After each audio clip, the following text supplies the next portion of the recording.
Good morning, students. Students, as you know that we are discussing the concepts of molecular biology. And the same series today I want to discuss a new concept of molecular biology, and the concept is genetic code. Actually, student, I want to tell you that what is genetic code.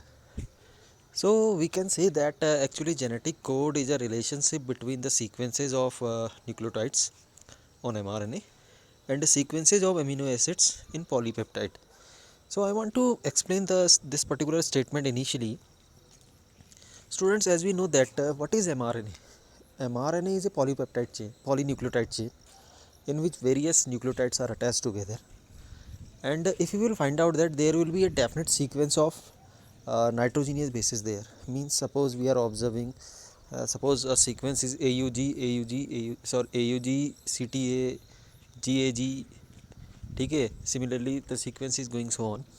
तो यानी कि ये जो mRNA के sequences हैं, now ये sequences relationship show करते हैं किसके साथ? पॉलीपेप्टाइड में जुड़ने वाले अमीनो एसिड्स के साथ. Now what are polypeptides? Actually polypeptides are the proteins, and proteins को हम बोलते हैं कि these are the polypeptides. And how polypeptides are found? Polypeptide amino acids के जुड़ने से बनते हैं. तो हम इनडायरेक्ट वे पे या डायरेक्ट वे पे कह सकते हैं कि जो आपके जो न्यूक्लियोटाइड्स के सीक्वेंसेस हैं, यही डिटरमाइन करते हैं कि किसी पॉलीपेप्टाइड में कौन कौन सा अमीनो एसिड किस किस सीक्वेंस में जुड़ता चला जाएगा और एक पॉलीपेप्टाइड चेन को बनाएगा. ठीक है.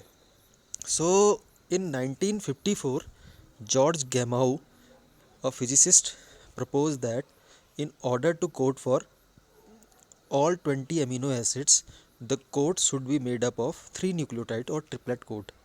तो 1954 की बात है. जॉर्ज गैमाउ करके एक फिजिसिस्ट हुआ करते थे, फिजिक्स के साइंटिस्ट हुआ करते थे.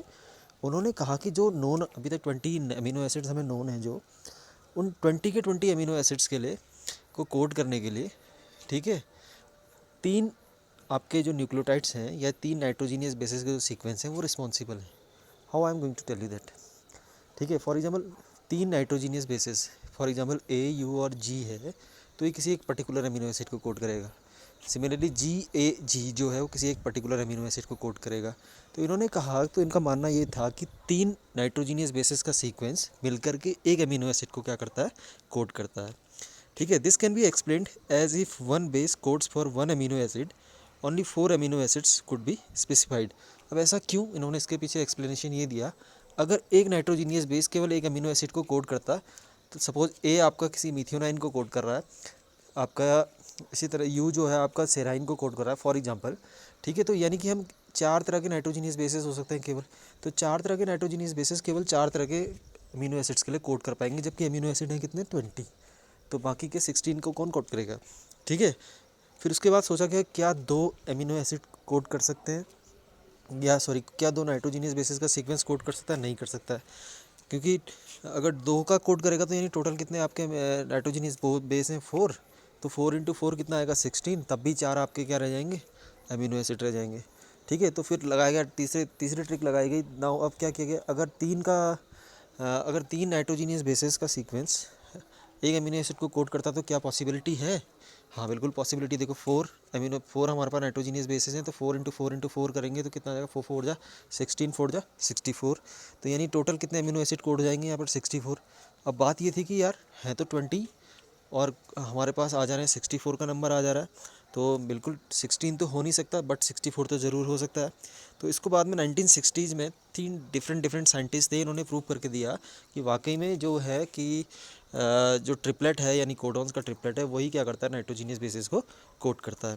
तो सबसे पहला प्रूफ दिया डॉक्टर हरगोविंद खुराना ने. हरगोविंद खुराना एक इंडियन साइंटिस्ट हुआ करते थे. He developed a chemical method for the synthesis of RNA molecule with defined combinations. Homopolymer और कोपॉलीमर्स को उन्होंने लिया और उसके बेसिस पे उन्होंने एक्सप्लेन किया कि उन्होंने क्या किया. एक्चुअली केमिकली उन्होंने mRNA की सिंथेसिस की. He developed a chemical method for synthesis of the mRNA molecule. उन्होंने केमिकल मेथड्स का यूज़ करके mRNA को आर्टिफिशियली क्या कर लिया? सिंथेसाइज कर लिया. ठीक है. इसके बाद मार्शल नीरेनबर्ग करके हुआ करते थे.